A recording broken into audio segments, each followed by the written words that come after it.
From Hollywood, it's time now for Johnny Dollar.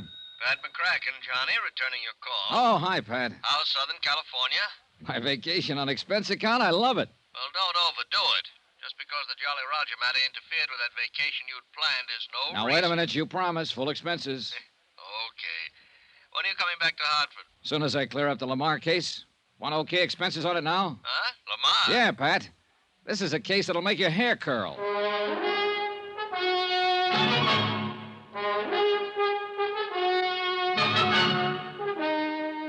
Tonight and every weekday night, Bob Bailey in the transcribed adventures of the man with the action-packed expense account, America's fabulous freelance insurance investigator. Yours truly, Johnny Dollar.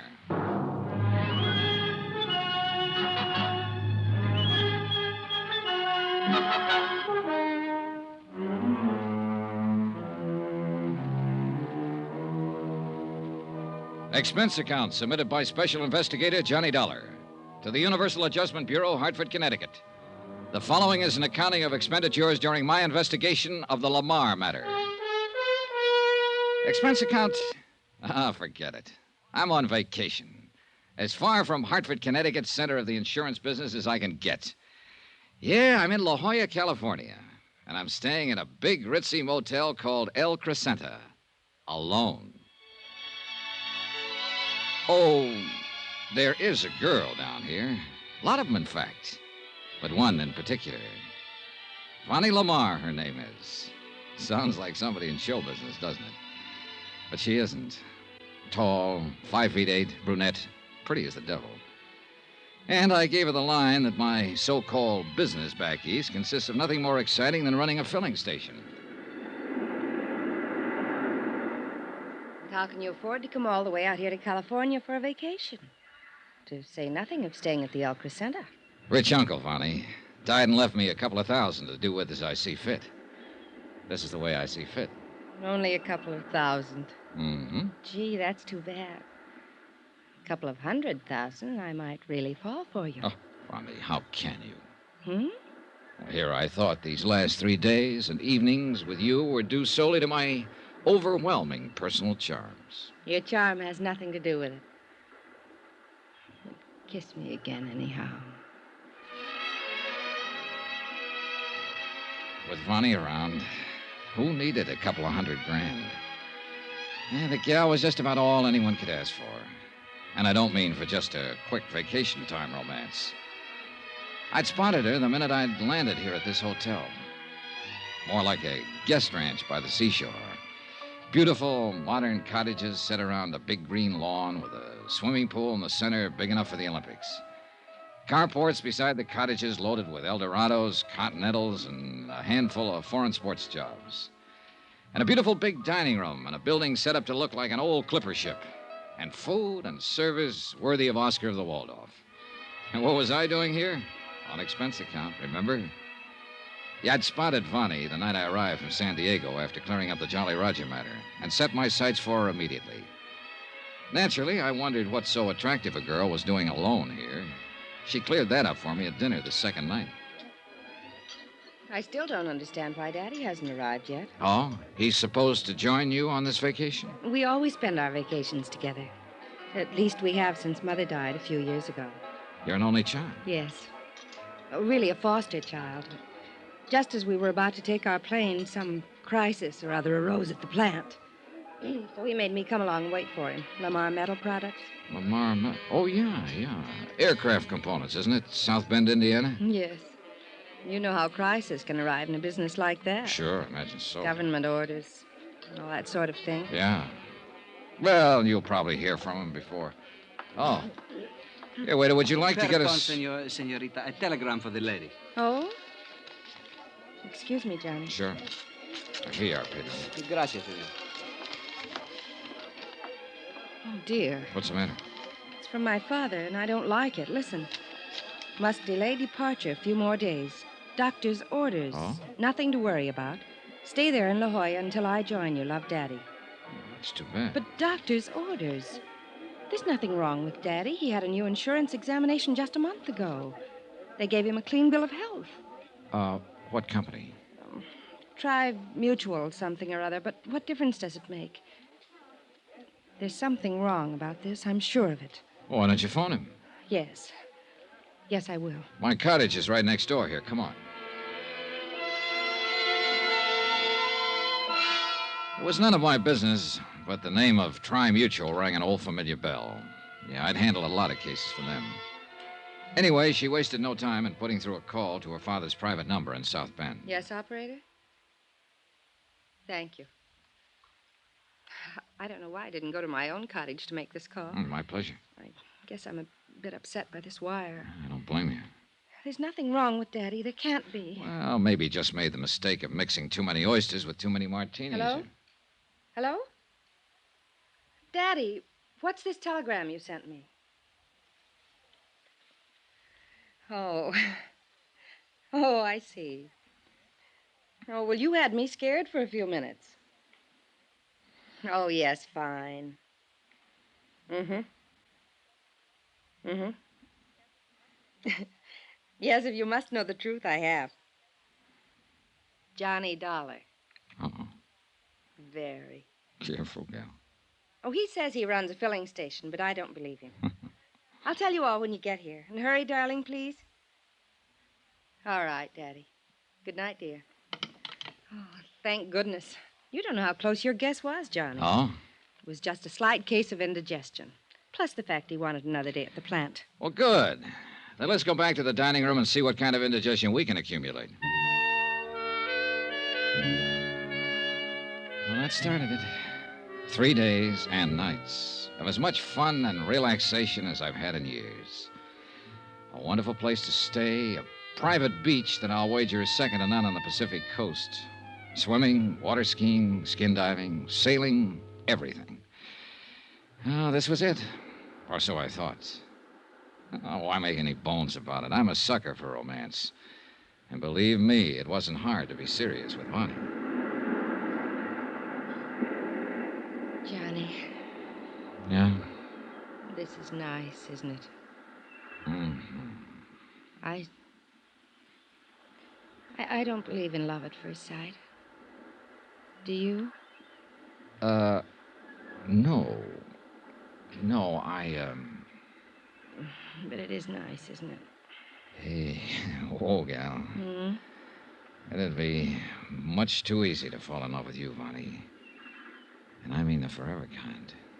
Well, would that be so terrible? You've got one big strike against you, you know. Johnny, what? Money. Money. You lose. Huh? I have nothing, except what my father gives me. You know, allowance and for clothes and things and... you know. So you see, I'm just as poor as you are. Only you aren't. Or you wouldn't be staying at a place like this. Another thing. You know absolutely nothing about me. I know you don't make a living by running any old filling station. Johnny Dollar at the sign of the Flying Red Horse. Oh, stop it. Well, for all you know, I'm a gangster, a safecracker, a jewel thief. Or worse still, playboy scion of a wealthy family who never did a lick of work in his life. In other words, a worthless bum. Don't say that, Johnny, even in fun. How'd you fill him, huh? Yes, and their mothers. Old dowagers trying to marry them off to another wealthy family. Add the name LaMarr to their end of the social register listing. Insure the fortune with another fortune.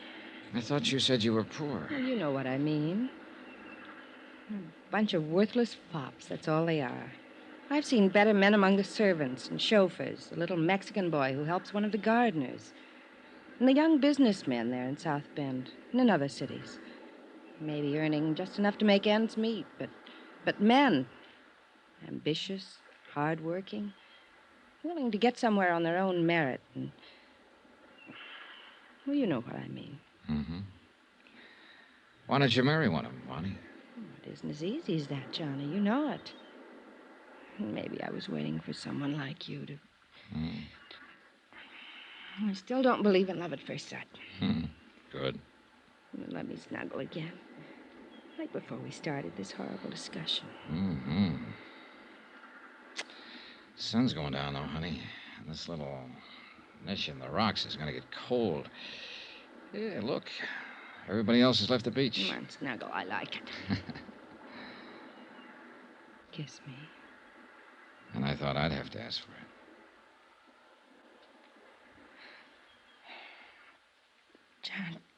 Johnny, what do you do? Well, Hmm? well, I'll tell you. I live in Hartford, as I told you, and I'm really... Listen. He's calling you. Yeah, you too. Oh, the spoil sport. Well, maybe it's word from your dad. Here, up you come. Oh, I hope so. Come on, Johnny. Pedro! Pedro! Over here. Here we are. Here. What's up? Oh, senorita. Telegrams. Telegrams? But the one for the senor was marked rush. So I rush. Good boy, Pedro. Here. No, I'll tip you when we get back to the motel. Stop by my cottage. Johnny, it's What's wrong, Bonnie? from our family doctor. I'm afraid. Here, you read it. Sure, I'll be glad to. Regret having to inform you your father died a few hours ago. Suggest you return to South Bend immediately. Oh, Johnny.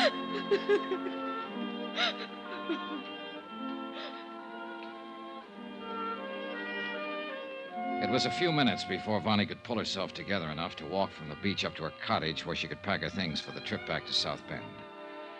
I told her I'd make the necessary plane reservations for her. But what I didn't tell her was the contents of the wire I'd received, the one marked Rush. It was from Pat McCracken at Universal Adjustment Bureau. A request to call him at his home in Hartford immediately. I put through the call. Hello, Pat McCracken. Well, Killjoy, what's on your mind? Johnny? That's right. Hey, you got my wire. Why else do you think I'm calling? I tried to get you long distance all day. Your motel didn't seem to know where you were. Well, that was my doing. They might have spoiled a beautiful romance. But what's on your mind? Johnny, you've got to cut your vacation short. Oh, no, you don't. And you've got to come back to Hartford right away. What? Now, listen, I'm yes, just... but plan to make a long stopover in South Bend, Indiana. South Bend? That's right. Oh, I get it. This is a gag. Or did you know I'd figured maybe on stopping over there anyhow? I don't know what you're talking about, but now listen. By a rare stroke of luck, we just got word of the death this morning of one of Tri-Mutual's bigger policyholders. How much? $1.5 million. Man named Thomas Rene LaMarr. LaMarr? Pat! Now listen, Johnny. The circumstances lead us to think it may be murder.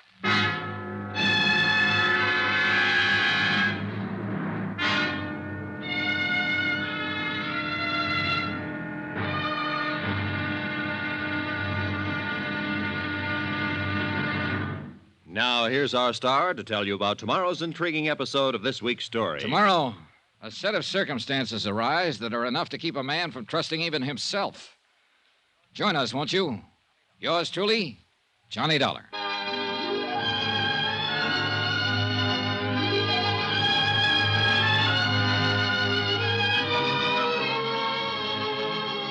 Yours truly, Johnny Dollar, starring Bob Bailey, is transcribed in Hollywood. It is produced and directed by Jack Johnstone, who also wrote tonight's story. Be sure to join us tomorrow night, same time and station, for the next exciting episode of Yours truly, Johnny Dollar.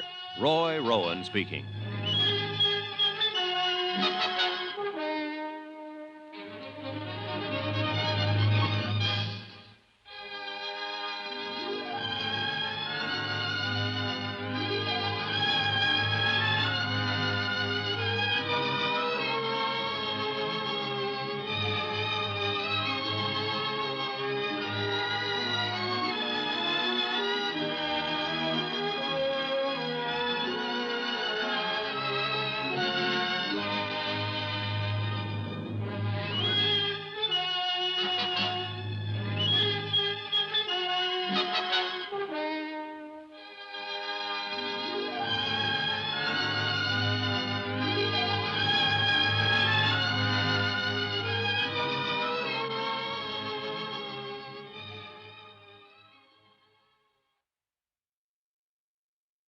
From Hollywood, it's time now for Johnny Dollar. I have your party in Hartford, Connecticut now, Mr. Dollar. Oh, thanks. Just a moment, please. Hello, McCracken, Universal Adjustment Bureau. Hi, Pat. Johnny, Are you still in La Jolla? Didn't you get my telegram? Sure did, and I'm getting ready to leave for South Bend right now. In the company of a beautiful, charming, lovely... Now, look, son, your vacation is over. Charming, lovely girl named Vonnie LaMarr. Okay. Now, will you... What? That's right. Thomas Rene LaMarr's daughter. Does she know her father has died? Telegram for her arrived at the same time I received yours. You didn't show her my wire. No. She doesn't know yet that you think it might be murder.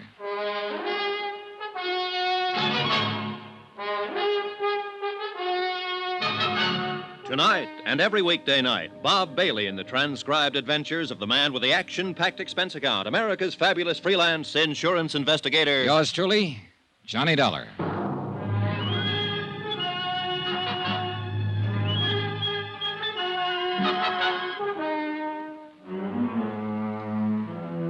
Expense account submitted by Special Investigator Johnny Dollar. To the Universal Adjustment Bureau, Hartford, Connecticut. Attention, Mr. Patrick McCracken. Following is an accounting of expenditures during my investigation of the LaMarr Matter. Or was it murder? Expense account item 1. I'm calling it item 1, Pat, because it's really the first tab on the LaMarr case. Previous expenses here in La Jolla were charged against the Jolly Roger case. Expenses for the vacation you promised me and have now so rudely interrupted. Item 1, $9.60 for that long-distance call to Pat McCracken in Hartford. Now, what under the sun is Vonnie LaMarr doing in La Jolla? Vacation? Same as I was trying to take. Now, tell me something, Pat. Eh? Has a claim already been filed on LaMarr's $1.5 million policy? No claim has been filed. Well, then how'd you know about his death so quickly? Luck, pure and simple.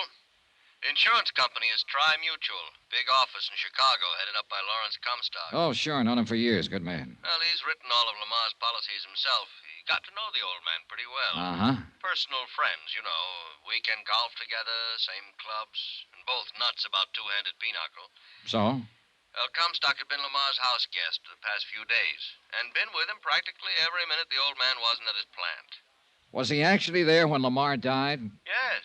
He was the one who called the doctor when the old man keeled over. Look, you keep referring to him as the old man. Just how old was he? Oh, not too. Let me see. I've got it. He was 59.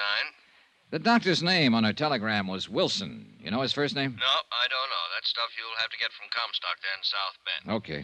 Well, at any rate, Johnny, he called me the minute the doctor pronounced Lamar dead, and specifically asked that you be put on the case. Yeah, well, that's flattering. Okay, it looks like I am, but tell me something. Yeah? What makes Larry think the man was murdered? I'd rather not discuss it now. He'll give it to you when you see him. Our plane leaves in about an hour. No doubt you can be of some comfort to the daughter. Hmm? Her knowing that you're handling the case. Pat, that's the one thing I don't want her to know. I hung up, leaving Pat to ponder over that last remark. Wired Larry Comstock that I was coming and finished my packing for the trip back east. When I'd finished, I paid my bill at the fancy motel, and all I can say is thank goodness it was on expense account. And I knocked on the door of the cottage next to mine. Yes, come in. Oh, Johnny. Hi, Vonnie. Any way I can help you? More than you have. You've been wonderful. Arranging the flight back for me. For us. Taking care of the things here. Johnny. That's right, for us. I'm making the trip with you. But I thought you said Hartford, Connecticut. And your vacation. Oh, the vacation's all over. Wouldn't be any fun for me to stay around after this. Oh, darling. And South Bend is along the way. I'd feel better if I kind of took you home rather than let you make the long trip alone under the circumstances. And maybe I have some business or something to attend to there. Darling, I don't know what... Easy. Oh, you made it so wonderful. When Daddy couldn't get here these last few days, and now that this terrible thing has happened, you stick by me this way. It's the only way I'd have it. You're so wonderful. All right. Come on now. Come on, get your things together. I've called for a cab to the airport in San Diego. Come on, Mom. Oh, thank you, Johnny. I love you for this. Sure.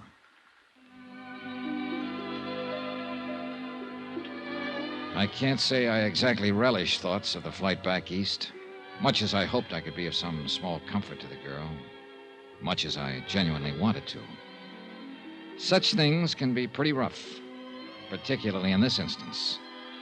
But I am an insurance investigator, and in a matter of this sort, $1.5 million at stake, the possibility of murder, well, it's up to me to suspect everyone, whether I like it or not. Yeah, I sometimes think it's a pretty rotten racket to be in. Johnny. Sleep, Vonnie. Sleep. You'll need all of it you can get before you have to face things at home. I wasn't sleeping. I was just thinking. And being so thankful that you're here with me. Honey, I wired ahead for a hotel reservation. What? Yep. I'm going to stay in South Bend a few days. You wonderful, wonderful... No, I'm going to be honest with you. I also wired a friend of mine, a fellow with whom I do business now and then. So well, anyhow, I'll be there for a few days and maybe more, and as long as I can be of any help to you. It's funny. Hmm? You know, you still haven't told me what you do. Well, don't worry about that now. But I'm curious. Tell me. It'll give us something to talk about. Did you wire anyone at your home about your arrival? Yes, Harrison the butler. Johnny. Well, how about the doctor who telegraphed you? Yes, Dr. Wilson, too. Honey. Wilson. Edward T. Wilson. Now tell me. No, now you stop talking and try to get some rest. But all... I'm going back to the lounge in the tail section so that you'll have nothing to do but get some sleep. Then you won't tell me. No. Tomorrow. Sleep. Thank you, Johnny. Now I can, maybe. Yeah, rough. Very rough. I felt like a traitor to her. Well, we landed in Chicago at 10 a.m. and took a cab from the airport to the LaMarr home on the outskirts of South Bend. I'd never before realized that the big industrial city with all its huge, dirty, sprawling factories had such a wealthy residential section. And the LaMarr home on Parody Lane was one of the most impressive of all, set far back in what must have been an acre of well-kept lawn. In addition to Harrison, the butler, we were met at the door by the housekeeper, cook, upstairs and downstairs maids, and a couple of other servants, all of them obviously in deep sorrow over the passing of the master of the house. And may I most humbly, for all of us, express our deepest sympathy in this hour of this... It's all... Thank you, Harrison. Thank you all. I'm going to my room and we'll call you when... Yes, miss? This is Mr. Dollar. Mr. Dollar. He's to be admitted to the house. Any time. I'll be here, Vonnie, as soon as possible. And you know where to reach me. Yes, Johnny. Thank you. And now to get to work, whether I liked it or not. I took the cab to the townhouse, dumped my bags, then back to Chicago in the office of Lawrence Comstock, Tri-Mutual's representative. He was waiting for me. Well, Johnny, you sure walked into something this time. Thick one, Larry? You don't know. You don't know the half of it. The million and a half of it. You gave Pat McCracken back in Hartford the idea that LaMarr's death might be murder. I think it is.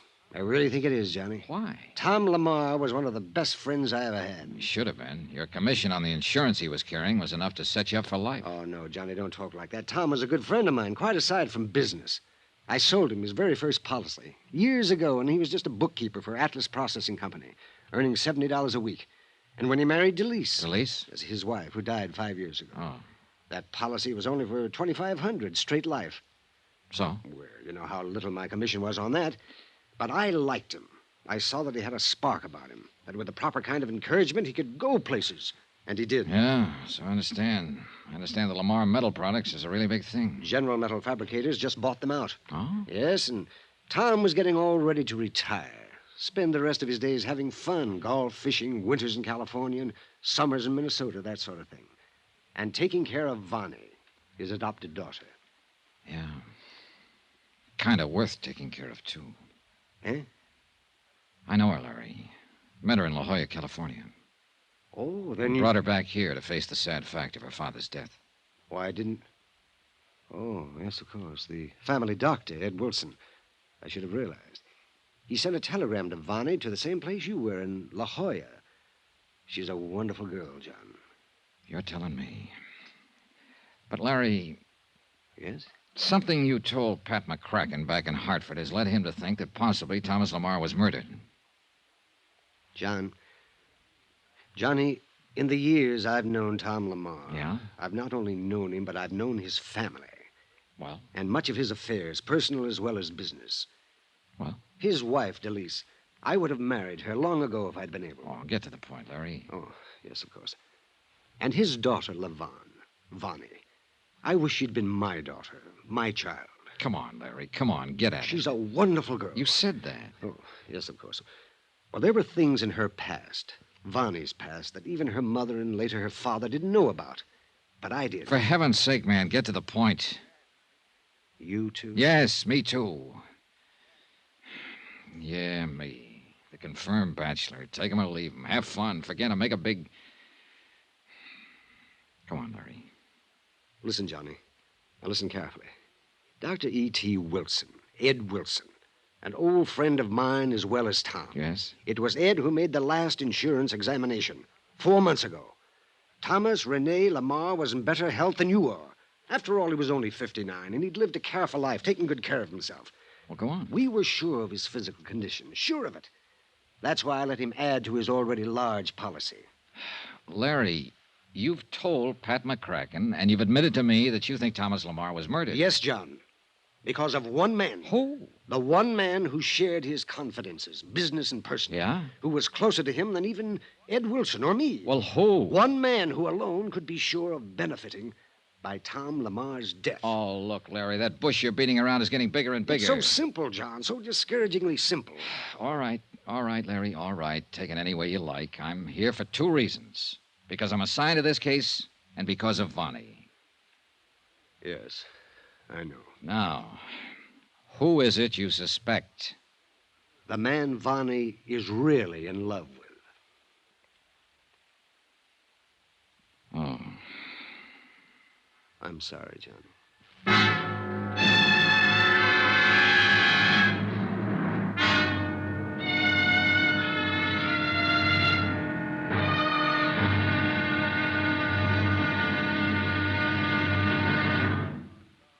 Now, here's our star to tell you about tomorrow's intriguing episode of this week's story. Tomorrow, some stuff I didn't want to hear, but I had to.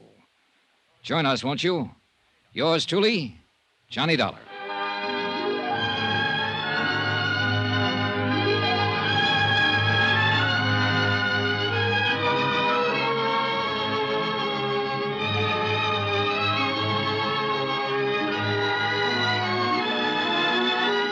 Yours truly, Johnny Dollar, starring Bob Bailey, is transcribed in Hollywood. It is produced and directed by Jack Johnstone, who also wrote tonight's story. Be sure to join us tomorrow night, same time and station, for the next exciting episode of Yours truly, Johnny Dollar. Roy Rowan speaking.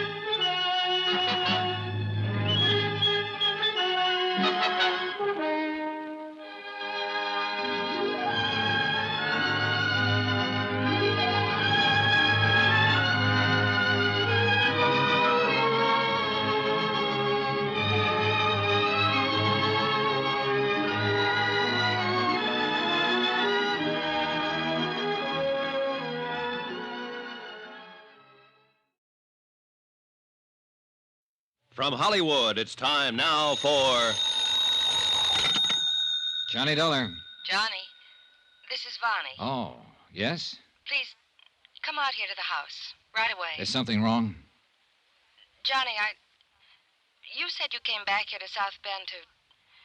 Well, because you didn't want me to have to be alone to face the death of my father.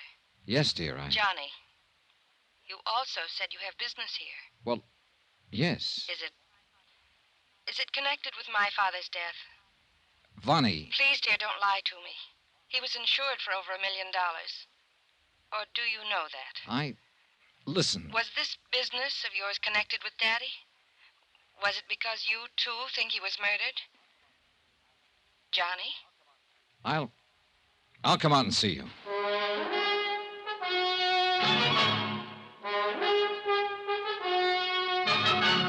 Tonight and every weekday night, Bob Bailey in the transcribed adventures of the man with the action-packed expense account, America's fabulous freelance insurance investigator. Yours truly, Johnny Dollar.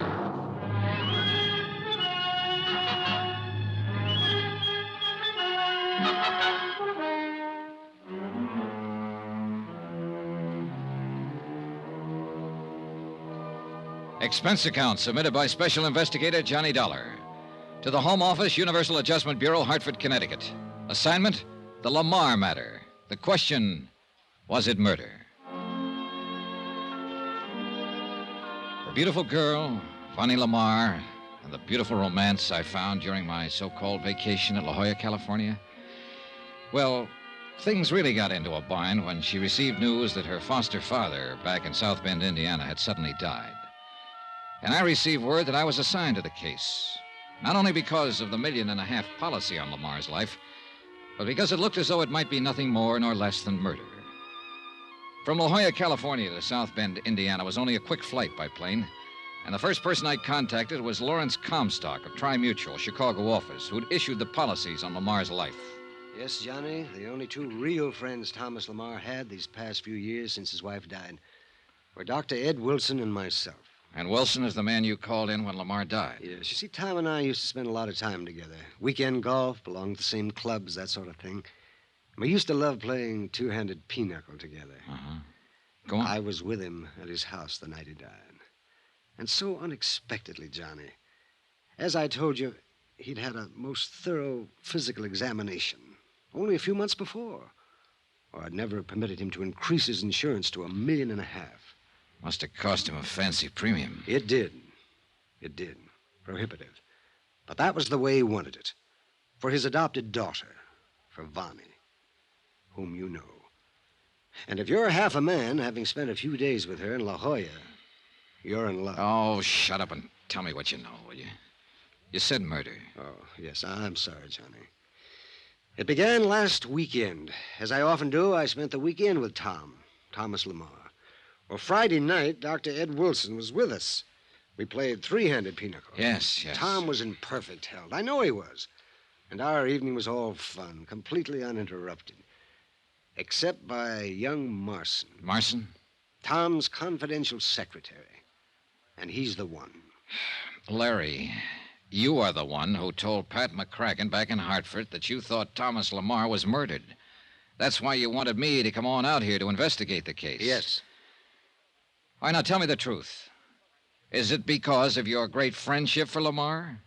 Because of the $1.5 million policy through your company? Or because you really think he was murdered? Are you here because of the commission you can earn on a case as big as this? Or because Thomas LaMarr happened to be the father of Vonnie LaMarr? I was ordered on this case from Hartford. Oh, yes. Oh, yes, of course. Okay. All right. Now, maybe I'm a silly old fuddy-duddy. Maybe I'm more worked up over this case than you are, whatever the reason. But let me tell you this thing in my own way. Go on, Larry. Well, we know, Ed Wilson and I because of being so close to Tom LaMarr so long, Ed because of his medical knowledge. We know that Tom was in perfect health. His 59 years were nothing for a specimen like him. Ed left Friday night. I stayed on. Saturday, we played 9 holes of golf. Tom wanted to play 18, but I didn't feel up to it. And that night, we played pinochle. Just the two of us. And we got to bed early. Well, Sunday, we just sat around and talked until evening when we played cards again. There was no strain, Johnny, even if the man had had a bad heart or something. I understand. Now, what about this Marson you named? We quit shortly before midnight. I was tired, my years, no doubt. And I knew Tom would have a hard day at the plant on Monday. And so I suggested we get to bed. He smiled, as only Tom could smile. A warm, tolerant, yet at the same time understanding and friendly, completely friendly smile. Go on. And he said he'd probably have to take one of Ed Wilson's sleeping pills to doze off so early. But I knew, Johnny. You knew what? Sugar pills. That's all Ed had ever given him. Sugar pills. I think Tom knew it, too. Well? I went up to my room, Tom to his. I heard the water running in his bathroom. About the same time, I was brushing my teeth. And then the crash. Crash? Yes, I ran out through the hall to his room. He was lying on the floor of the bath, broken tumbler beside him. He'd left the bottle of sugar pills still open. He'd taken one of them? Yes. And he was dead. You mean you think... No, I called Ed Wilson. He was there in only minutes. It was he who officially said that Tom was dead. Had died instantaneously. And he was sure it was poison. Peculiar color of the lips or something. What do you mean? It was some terrible stimulant to the heart, a very rare drug that only a few researchers would know about. Even the heart of a young and healthy boy would find the influence of this drug too much, too strong. Dr. Wilson told you this? Yes. What is this I drug? don't know. Something very rare. But he is sure that's what did it. Well, what did the police say? You called them in, didn't you? Ed did. They'd never heard of it either, the drug. But they've sent samples of the sugar pills to Chicago and to Washington for analysis. Well? We should hear from them shortly. Where is this Dr. Ed Wilson? Oh, here, I'll just write you his address. Good, thanks. All right now, Larry. Yes? You told me earlier there was one man you thought might be responsible for this. Who? Walter Marson. Who's Walter Marson? Walter has been Thomas LaMarr's personal private secretary for some years. Go on. And Walter has been married to LaVon for over a year. Oh, I'm sorry, Johnny, because I know how you feel about her. Well, why should that make him want to murder Vonnie's father? Because of Thomas's will. Tom made a will, Johnny, that left virtually everything he owned to the corporation of which he was the head, except for his life insurance. Is that why the amount of his insurance was so big? I suppose so. The sole beneficiary of the policy, as you know, is Vonnie. Oh, go on. Therefore, the only way in which anyone else could share in the estate is by being married to her. All right. You've knocked down a couple of dream castles for me. And I'm not talking about a family fortune. I'm talking about a girl. Yes, John, I understand. If she loved him enough to marry him, let him be happy. If he shares some of that $1.5 million, let him share it. He deserves to, if she wants him to. He married her, she married him, all right. It isn't as easy as that. What do you mean? You've forgotten you wanted to know why I think Walter Marson murdered Thomas LaMarr. Yes, you see, I happen to know Vonnie did not love Walter. You just said she married him. Unknown to her foster father. What are you getting at? Somewhere along the line, Walter Marson, shall we say, got something on Vonnie. What it was, I don't know. But he had a strange power over her, it seemed. Larry, what are you talking about? I don't know, Johnny. From the time Walter first started working for Thomas LaMarr, I didn't trust him. And yet Tom seemed to have the most implicit faith in him. Walter was a good accountant, yes, handled many of Tom's personal investments, and handled them very well, too. Thomas paid him very well, rewarded him, always, when he made unusual profits. Why not? But Walter Marson made it plain from the beginning that he wanted to work his way into Thomas's shoes in the corporation, and this Thomas would not have. And the reason? Because Thomas knew that many of the stock deals Walter had made in his behalf were not completely, shall we say, legitimate, or legally proper, perhaps. But not morally so, that is. Corporation money instead of his own, maybe. Yeah, that's it. Buying huge blocks in order to inflate the price, and then dumping the stocks at their peak, that sort of thing. I don't know much of the details. That's out of my line. But Thomas knew very well that if Walter Marson were ever put into the corporation, he'd use the same slick methods for purely personal gain. At the expense of the corporation he'd spent his life building up. How do you know about this? I was Thomas's confidant. His closest friend. All right, Larry. Let me do a little summing up. Walter Marson failed to dig into LaMarr's money via the corporation, so he married his daughter to be sure of latching on to the family fortune. And that's it. Yes, it's as simple as that. Therefore, you're sure this Marson poisoned LaMarr. Yes, and because of the findings of Dr. Ed Wilson. Which haven't yet been verified. Well, no. And even if you do find proof that LaMarr was poisoned, you have no proof that Marson was back of it. No. Larry, what if Vonnie had something to do with it? Oh, no. Oh, yes. That's a real possibility, isn't it? Good heavens, Johnny, you can't mean that. You say you know the girl. Yeah, sure. And I fell for her like a ton of bricks. Whether it's simply because I'm a sucker for such a charmer or just because she charmed me so well, I don't know. But why did she want me if she's already married? Johnny, what are you getting at? $1 million at stake. $1.5 million. How she could possibly have known I'd be staying at the La Crescenta in La Jolla, California, I don't know. But with $1.5 million at stake, you could find out most anything. So she worked on me, got me on her side, even before she needed to. And when her father died, according to plan, she knew there'd be no question of settlement of her claim for the insurance because of the way she'd so successfully drawn me into a cozy little noose. Johnny, you're out of your mind. Am I? What are you talking about, you old... Yeah, I guess I am. John, I've been a confirmed bachelor all my life, even before I was your age. But I know very well that if I'd ever met Vonnie LaMarr, my bachelor days would have suddenly ended. Oh, you're hurt. Now that you've found out she's married, you're hurt and you're angry. You're striking out at anything you can reach, anyone. And I'm sorry. Don't let it take away your judgment. I'm sorry, too, Larry. I didn't mean to... I really didn't... It's all right, Johnny. But now get hold of yourself. You have a job to do, not only for me, for the company, but for yourself. Okay, Larry, thanks. Good boy. I don't know what I'm going to do, but I guess whatever it is, I better start doing it.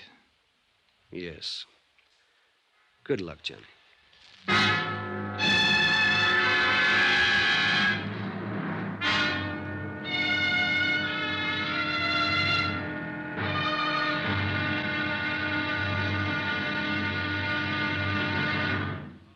Now, here's our star to tell you about tomorrow's intriguing episode of this week's story. Tomorrow?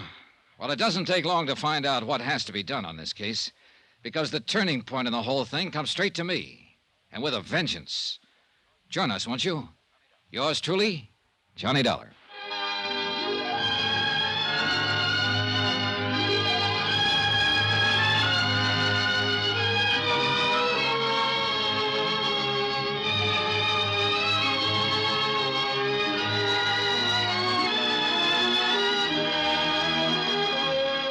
Yours truly, Johnny Dollar, starring Bob Bailey, is transcribed in Hollywood. It is produced and directed by Jack Johnstone, who also wrote tonight's story.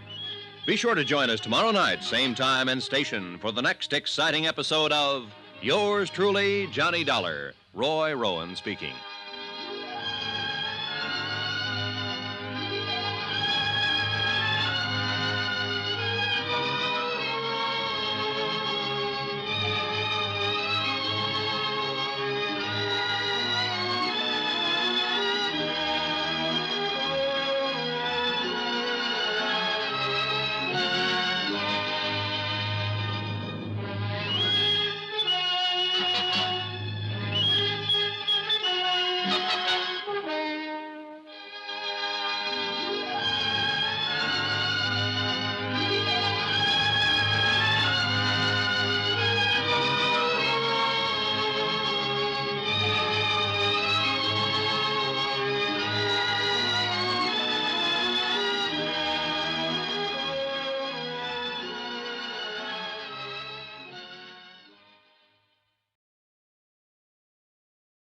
From Hollywood, it's time now for...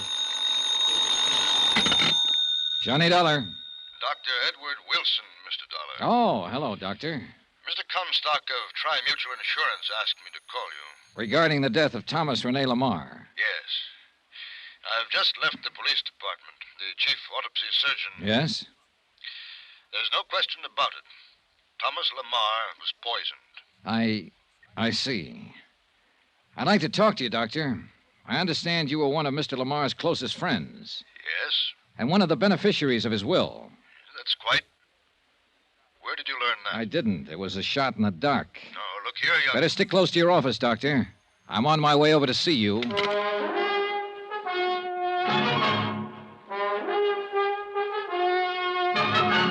Tonight and every weekday night, Bob Bailey in the transcribed adventures of the man with the action-packed expense account, America's fabulous freelance insurance investigator. Yours truly, Johnny Dollar.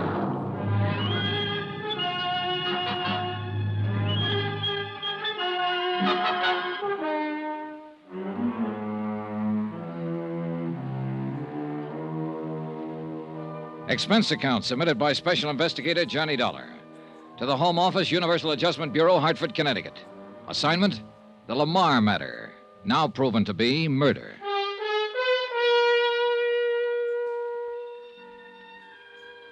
As the facts of this case lined up, it appeared that Thomas Rene LaMarr, wealthy manufacturer of aircraft components, had only two really good friends. Lawrence Comstock, who had issued him $1.5 million worth of life insurance policies, and Dr. Edward T. Wilson, and a wonderful, lovely, charming adopted daughter, Lavon, whom I'd met during my brief vacation in La Jolla, California, whom I'd accompanied back here to South Bend, Indiana, when she received word of her father's sudden death. What little evidence I'd been able to pick up seemed to point to one Walter Marson, Lamar's personal secretary. Unknown to Lamar, he had married Vonnie, and therefore stood to benefit from his death. Oh, why kid about it? I'd fallen for the girl, heavily. And when I found out that she was already married to a slick, smart promoter, well, let's keep personalities out of this case, especially mine. I'd told Vonnie that I'd come up and see her out at the family mansion, but I thought I'd better contact Dr. Wilson first. Come in. Come in, Mr. Dollar. I've heard a great deal about you from Lawrence Comstock. And please, sit down. Thanks, Doctor. You said something over the phone that's bothered me. I won't mince words. Apparently, you and Larry Comstock were Thomas Lamar's closest friend. I don't think there's any question about it, my boy. And I'm sure Lawrence will verify that. He already has. That's why I took a shot in the dark and suggested that you're a beneficiary of Lamar's will, not his insurance. I already know that his daughter Vonnie gets that, but his will. Well, does that shock you, or... I suppose Larry's a beneficiary, too. Yes. Then either one of you might conceivably have had a motive for bringing about his death. What? Now, just a minute, young man. Relax, Doctor, relax. I make no bones about it. This is the roughest case I ever tried to handle. Unfortunately, I started out by getting myself emotionally involved with Vonnie Lamar. Go ahead, laugh if you want to. Hardly. She's a very wonderful girl. A bit mixed up at times, perhaps, because of... Well, because of what? Are you aware that, unknown to her father, Vonnie was married? Is married? Yes, to some Walter Marson, Larry Comstock told me. Marson was Thomas Lamar's personal secretary. Did Lawrence tell you why she married him? I don't think he knows. It was a few short months after Thomas Lamar's wife died. A terrible blow both to Vonnie, who was completely devoted to her foster mother, and to him.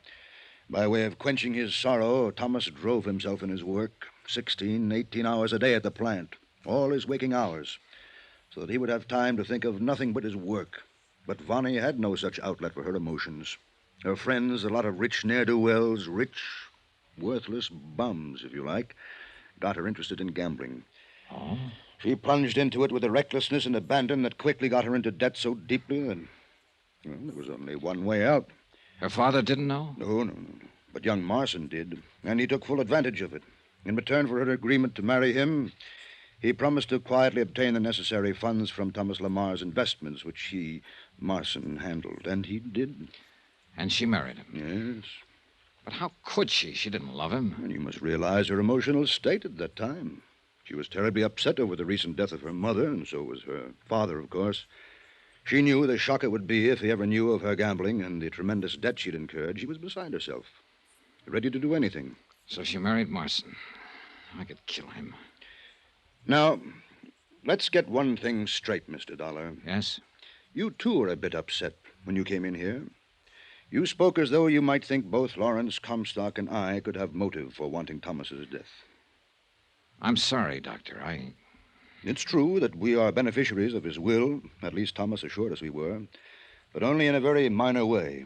Thomas was loyal to us as he was to the servants who have been so devoted to him for so long. And whatever little he has left us and them... I'm sorry, Doctor. I guess I was just feeling hurt and angry and taking it out on anyone I could find. At least that's the way Larry Comstock put it. And he was right. Now I got a job to do. What have the police found out? Only enough to back up my immediate suspicion that Thomas was poisoned by pyrrodamarin. Pyrrodamarin? Yes, it's a little-known drug that produces tremendous but only momentary stimulation to the heart, causes the heart to almost literally burst, and it leaves virtually no traceable residue in the system. But you said the chief autopsy surgeon found out... No. He found only positive indication that pyrodamarin had been used. I found the first clue to it only minutes after Thomas died. A staining of the tongue that even then was rapidly disappearing. Can you tie this drug in with Walter Marson? No. No, the fact that it was available at all has stumped both the police and myself. The last known source was a small island off the coast of Greece, many, many years ago. And all the tiny plants from which it could be obtained as pollen were burned by the Greek government. But somebody, somewhere, must have had some seeds, planted them, and obtained this pollen. Yes. How do you suppose Mr. LaMarr took the stuff? Well, it could have been mixed with one of the medicines in the cabinet in his bathroom, but we found no traces. Uh-huh. Larry Comstock said you used to give him harmless sugar pills as a kind of sedative. Yes. Thomas knew they were perfectly harmless, but he occasionally took them anyway.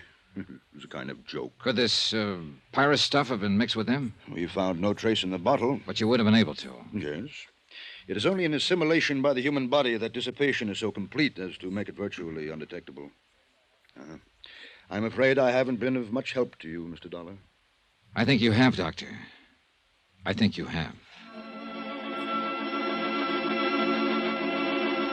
It was only a hunch.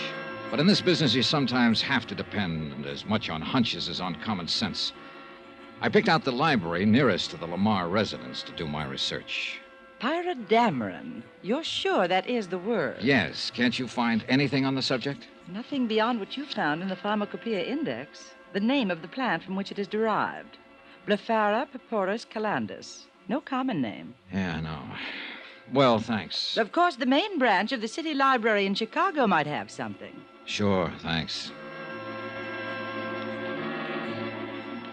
Why, yes, I'm sure I can find what you're looking for. You see, I myself am quite a student of rare drugs and poisons. Oh, what's that? Well, after a long, dull day here at the library, I enjoy nothing more than curling up in a big chair in my little apartment and reading detective fiction. Oh, well, where's the book?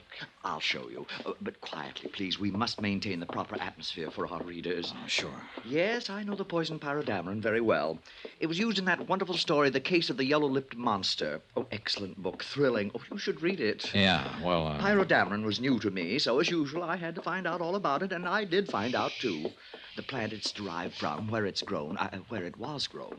You see, it's been extinct now for many years. Yeah, I understand. Oh, Now, deadly thing, terribly deadly. But now here is the book that will tell you all about it. The title is Flora Exotica Mediterranea. That means exotic flowers of the Mediterranean. Flora Exotica Mediterranean. what's the matter? I don't... Oh, good heavens, it isn't here. You sure? But it was. I'm sure it was only yesterday. Oh, dear. Well, here, do you see? It was taken out from right here. Well, who took it out? I don't know. Won't your records show? No, I never permit any books to be taken from this section without my knowledge. Never. Afraid somebody'd consult the stuff for ulterior motives? Oh, dear, no. It's just that the only ones who want these books are the rabid whodunit fans like myself, and, well, I like to talk to them. Well, isn't there some other book that might give me the information I want? Oh, not another book in the world. I know. And now, oh, tragedy, it's been stolen. Well, this was one time a hunch didn't pay off. Quite the contrary. I'd wasted a lot of time. Expense account item 9, 520. Taxi out to the LaMarr mansion. I was almost relieved to learn that Vonnie was not home. I'm very sorry, sir, but she and Mr. Marson left shortly after noon to make the funeral arrangements. Thank you, Harrison. However, as you know, Miss Vonnie wished you to have full access to the house, and if you care to wait... How is she holding up, Harrison? Most admirably, Mr. Dollar, under the circumstances. Mr. Lamar's passing has been a terrible thing for her, for all of us. Yes, sure, of course. What'll happen to the house, I don't know. Won't Miss LaMarr continue to live in it? This morning she said no, that she'd travel for a while, and then settle down somewhere else, far away from this city. Oh? And what about you, the servants? Oh, we shall, of course, have to seek employment elsewhere. Say, tell me, Harrison, didn't Mr. LaMarr provide for you in his will? I do not know, sir, and I do not particularly care. His kindness and loyalty to us during his lifetime was far more important than any provision he may have made for us. Well, I guess that takes you off the list. Beg pardon? Nothing. Say, tell me, has Walter Marson been around much since Mr. Lamar's death? Yes, he's been most attentive to Miss LaMarr, which we've all appreciated. He lives here in the house, you know. No, I didn't know. Harrison, I'd like to see his room. Sir? I'm going to lay my cards right on the table. I'm an insurance investigator. Here, my card. Why, I see. Miss Bonnie hadn't so informed me. Because she didn't know. Well, sir, Now show me to Marston's room. Yes. This way, please. Do you like Walter Marston? Yes, sir, very much. Now, What does that mean? I've never spoken of this to anyone else, Mr. Dollar. For years, Walter Marston was a clever, scheming, conniving young man with overpowering ambition to take over the LaMarr Corporation. So I've heard. I'm convinced that at one time he even tried to marry Miss LaMarr, and solely for the purpose of forcing his way into the business. Just tried? Well, yes, sir. However, in the past year or two, Mr. Marston has changed completely. What makes you think so? Because of conversations between him and Mr. LaMarr that I could not avoid overhearing from time to time. Mr. LaMarr knew what Marston was attempting and faced him with his knowledge of it. Here is his room. Go on. Mr. LaMarr could have made it very difficult for him in view of his record. Prison record? Yes, sir, for embezzlement. But instead, he gave the young man another chance. So? Go on. And Mr. Marston made the most of it. He changed completely. I say without reservation, sir, that Mr. Marston is as honorable a young man as I know. Pretty sure of that, aren't you? Yes, sir. A butler living as close to them both for so long can invariably... Pardon me, sir, but does something give you the reason to think I'm mistaken? No. Unless perhaps it's this book I just found lying on his desk. Book, sir? Flora Exotica Mediterranea.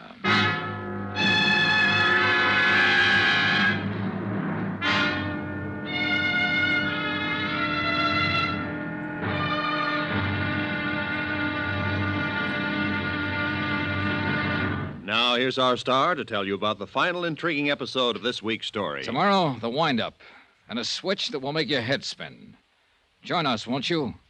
Yours truly, Johnny Dollar. Yours truly, Johnny Dollar, starring Bob Bailey, is transcribed in Hollywood. It is produced and directed by Jack Johnstone, who also wrote tonight's story. Be sure to join us tomorrow night, same time and station, for the next exciting episode of Yours truly, Johnny Dollar. Roy Rowan speaking.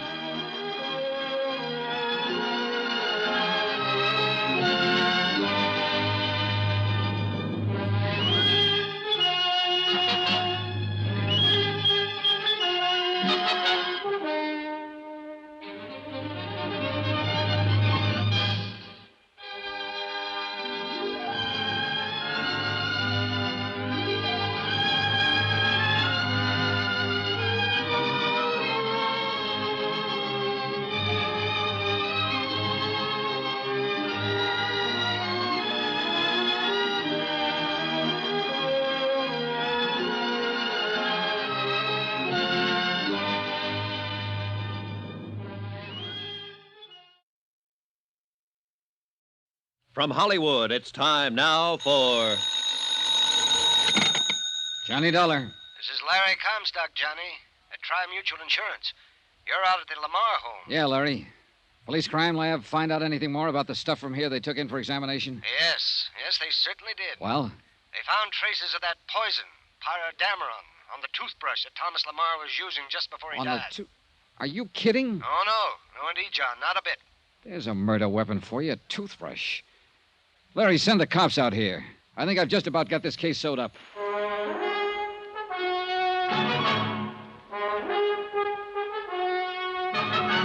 Tonight and every weekday night, Bob Bailey in the transcribed adventures of the man with the action-packed expense account, America's fabulous freelance insurance investigator. Yours truly, Johnny Dollar.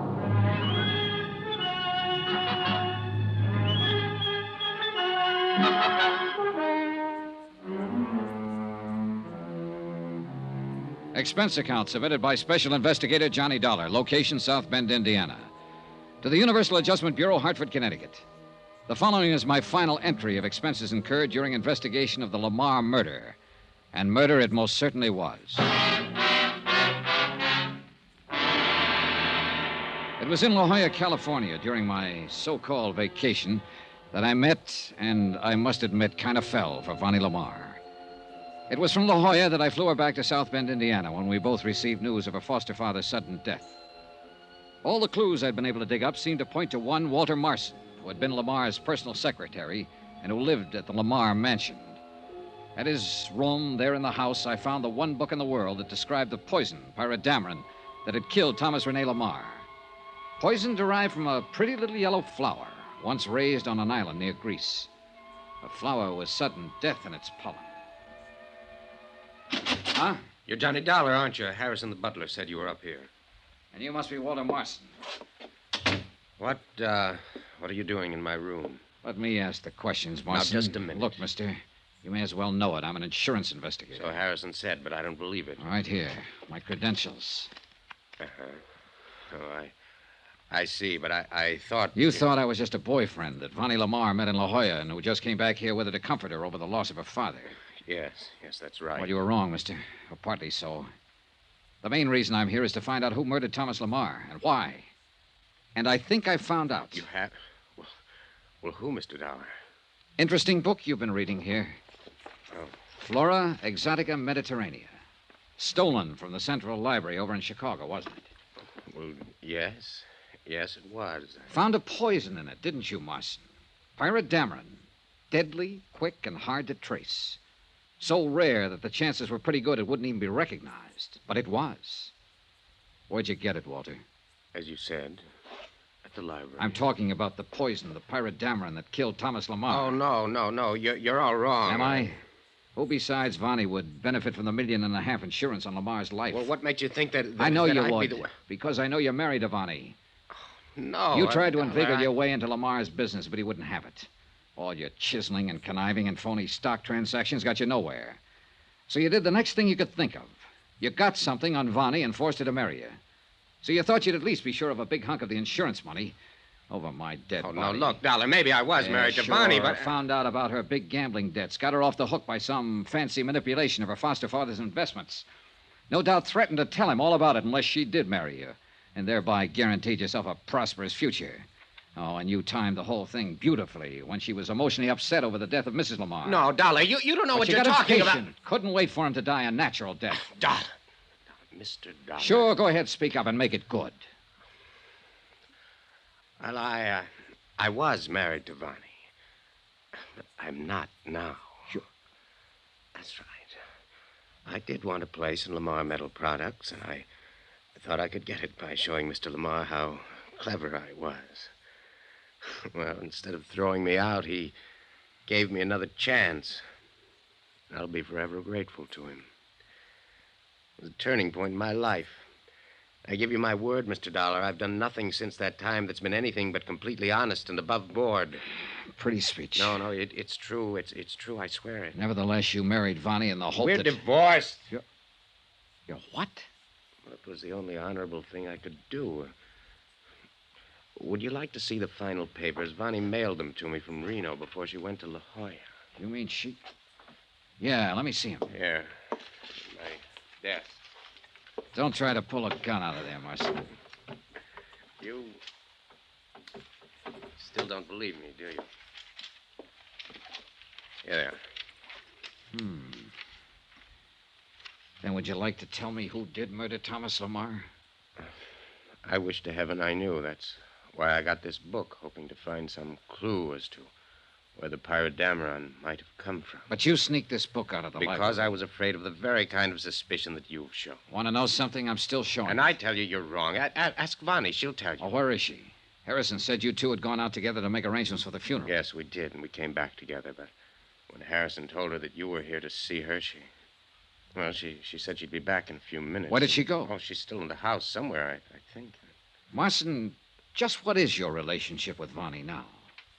Well, there never was any love between us. Our marriage was only on paper. Yeah?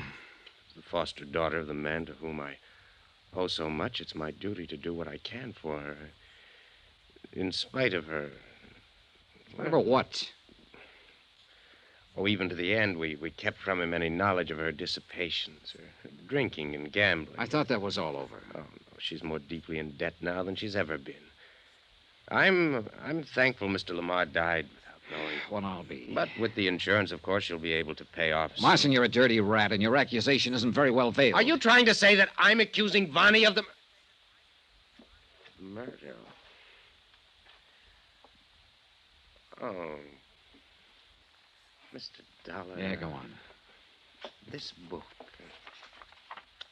According to this, the plant from which pyrodamron is derived is now extinct. Unless somebody, somewhere, managed to salvage some seeds that were then planted. Yes, exactly. Blephara purpurus calendus, found only on a small Grecian island. I wonder if Dmitri would know about Dmitri? What's this sudden switch? Who's Dmitri? He's the old gardener. He's here on the estate. Come on, Marson, and bring that book. Before going out to the gardener's cottage, I asked Harrison where Vonnie had gone, and he told us he only knew that she was somewhere in the grounds, that her car was still in the driveway. I phoned Larry Comstock again, but he'd left his office, presumably to come out here. And I called the man I'd talked to earlier at the library. Of course I can. As I told you before, I keep a very close check on the books in that section. Let me see now. Yeah?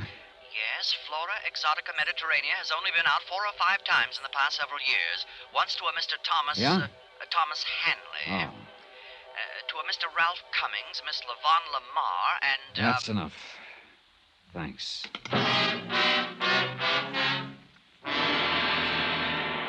I tried not to show Marson how I felt as we walked out to the cottage of Dmitri, the old gardener.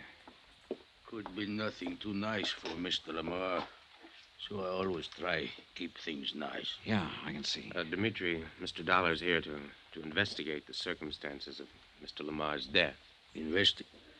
Oh, yes.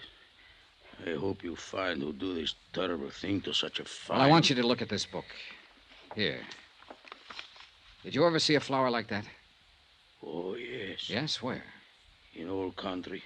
In Greece it used to be, but no more. You never saw it in this country? No, yes. Well, which is it? I should not say, because in old country is against the law. I don't know why. Well, I do. Go on, Dmitri. But I keep many of my nice seeds anyway. And some of them were for this flower? Yes. You don't mind? It is very pretty flower. Did you ever plant any of them? Oh, no, not I. Somebody else? She was always so nice to me. Vonnie? Miss LaMarr? Look, sir. She even sent me gift on her trip last week. Dmitri. Look. You call it toilet case. See? It have soap and toothbrush and comb. Dollar, look, that toothbrush. I am looking. The yellow stain on the bristle's the same color as the flower on this deadly plant. So pretty. She said her father one of these too. Oh, Dollar, I'm sick. You sick, poor so man? So crude, so corny, and so obvious it would never be noticed. And she was safely a couple of thousand miles away beyond any possible suspicion when the... Dmitri, yes. Did she plant any of these seeds you gave her? She often plant many kinds. Where? Show us. In the morning, maybe. It's getting pretty dark now. Now. Come on, Marson. Yeah. You must not tell her I show you. She always keep her little garden secret. She not even think I know. She very sweet girl. Yeah, very. But now... Oh, wait. Huh? She there now, cultivating. Cultivating? With a shovel? Dmitri, go back to your cottage and stay there. Oh, you want... Come on, Marson. She's digging. And I think I know why. She sees us. Go back. Go away, both of you. Stay here. I want to talk to you, Vonnie. What are you doing? What I'm doing is... I'm burying the little garden that was mine for Daddy. Little personal things, Johnny, that I grew with my own hands for him alone. And now that he's gone, this would be only one more bit of memory. Please, leave me, Johnny, to finish. Wait, Vonnie. What? Before you turn under that little yellow flower. Here, I'll show you. No, Johnny, don't touch it. Here. Source of a poison called pyrodamron. How did you know? Here, look. Oh, no, you don't. I'll kill you, too. I'll kill you. Oh, nobody, no. Oh, Walter, help me. Help you. Johnny was in love with me, but I turned him down, and he came out here. No good, Vonnie. I hate you. I hate you both. Everything would have been all right if you hadn't come along. I hate you. Listen, Johnny. $1 million. $1.5 million. You and I could... You dirty... No, Johnny, please don't. Please!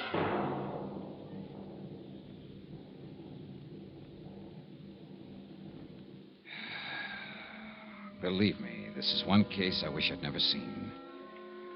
Oh, sure, you, the company, are all right. You won't have to pay off $1.5 million in insurance. Your gain. But me, I've lost something. Faith. Faith and... I'm sick over the whole thing. Expense account, I'll add it up later. Right now, I'm going out and get some flowers. Some clean flowers. And just sit and look at them. Yours truly, Johnny Dollar.